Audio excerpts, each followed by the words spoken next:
Ob odlomku Marijinega obiskanja Elizabete si predstavljam, kako Marija hiti k Elizabeti, da podeli to radostno novico novega življenja. Kakor da se tudi sama rodila na novo, zaživela novo življenje in želi podeliti ta čudež z Elizabeto, katera tudi sama nosi čudež življenja v svoji maternici. Tako vstopi v Elizabetin dom s pozdravom, ki kakor da predaja iz svoje maternice Svetega Duha na Elizabetino dete, ki se zgane ob Marijinem glasu, ob glasnici novega življenja.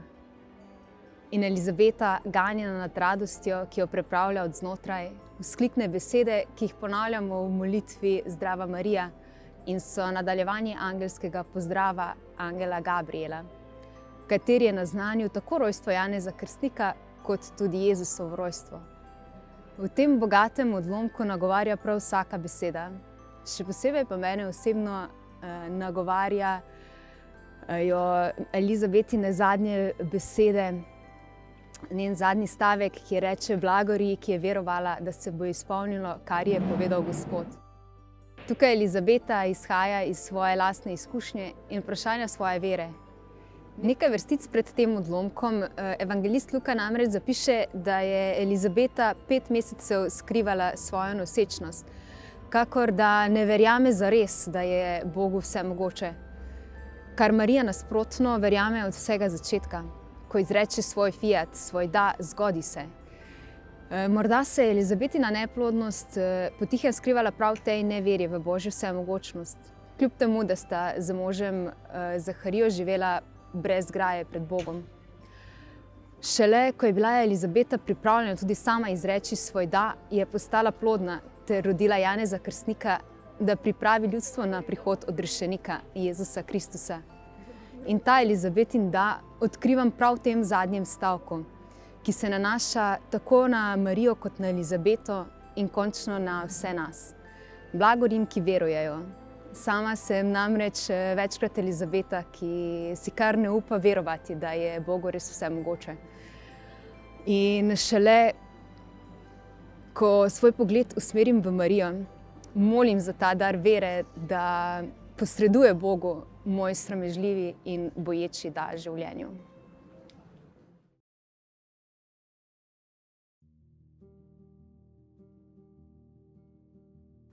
Četrto adventno nedeljo imamo v ospredju odlomek obiskanja.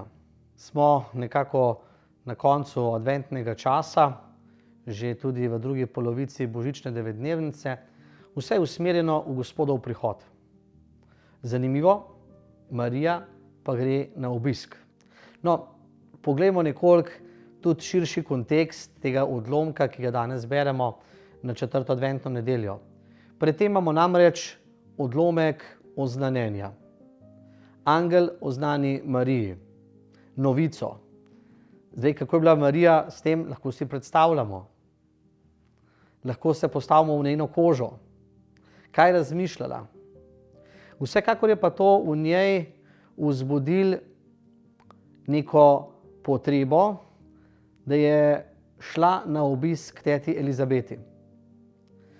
Po tem odlomku pa imamo to slavno hvalnico Magnificat. Moja duša poveličuje Gospoda. Marijina duša se raduje, ker je Gospod naredil velike reči. Advent običajno predstavlja neko pot premišljevanja, čuječnosti, pričakovanja. Hkrati je tudi to pot, ko se v bistvu nekoliko ustavimo. Danes pa gledamo Marijo, ki se v naglici odpravi k teti Elizabeti. Ja, takrat, ko so velike reči, ki jih daje Gospod blizu, nimamo kaj časa omahovati, premišljevati, tuhtati, ali se splača, se ne splača. Ne. Marija odhiti. In s tem je tudi v bistvu za vse nas danes na četrto adventno nedeljo resen tist znamenje. odhitimo Gospodu naproti. Čez 3 dni se namreč uresniči naše odrešenje. Gospod bo obiskal svoje ljudstvo. In prav obisk je v središču današnjega evangelija, ki nam ga Luka tako lepo razgrne ob mizi Božje besede. Obisk. Marija, že noseča, odhiti k teti Elizabeti. Ker nek napor je potreben za to dejanje. Ampak zanimivo, ob obisku se zgodijo čudovite reči, kar mal nepojmljive reči.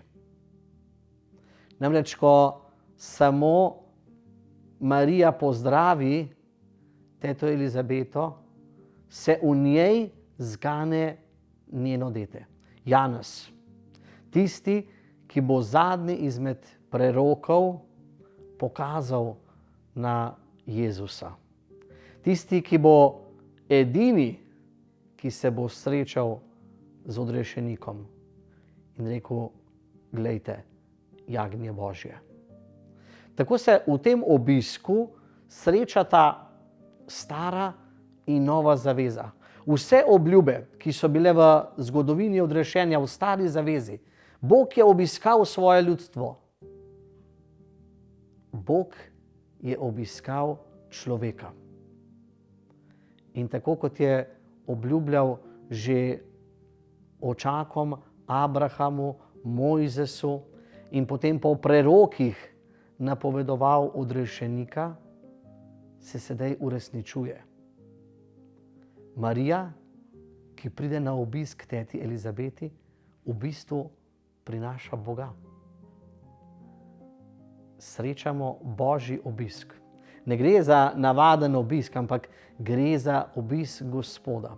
In ko se srečata ta 2 otroka, se v bistvu dogajajo velike reči. In kaj je to sporočilo za nas? Gospod prihaja v našo sredo. Gospod želi obiskati vsakega izmed nas. Želi priti na obisk v naš dom, v naše srce, v našo družino, v naše odnose. In nas pozdravlja: mir z vami, mir s teboj, brat in sestra. Gospod je ta mir, ki prihaja k nam v tej sveti božični noči.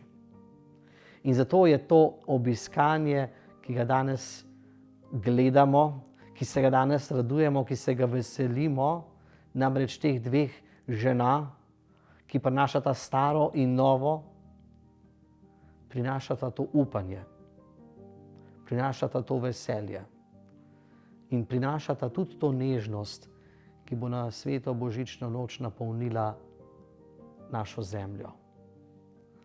Bog daj, da bi lahko zajemali tudi iz tega obiska in da bi lahko sprejeli kot Elizabeta ta velik obisk, ta veličasten sprejem, da bi se tudi v nas, v našem srcu zganilo tisto, kar pripada njemu.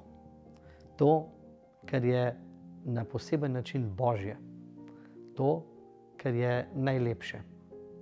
In to je Gospod, ki prihaja v našo sredo. Gospod, ki daje v naše odnose nekaj novega, nekaj lepega, nekaj usmiljenega. Gospod, ki želi, da v naših srcih in v naših odnosih živi nekaj Božjega. In tudi to so tisti trenutki naglice, ki jih lahko zdaj v zadnjih 3 dnevih do njegovega rojstva tudi mi postorimo. Da bi naše srce v čuječnosti pričakalo njegov prihod, njegov obisk. In da bomo s tem veseljem, kot je Elizabeta pričakala Marijo, tudi mi odprli vrata njemu, ki je življenje, njemu, ki je mir in njemu, ki je blagoslov.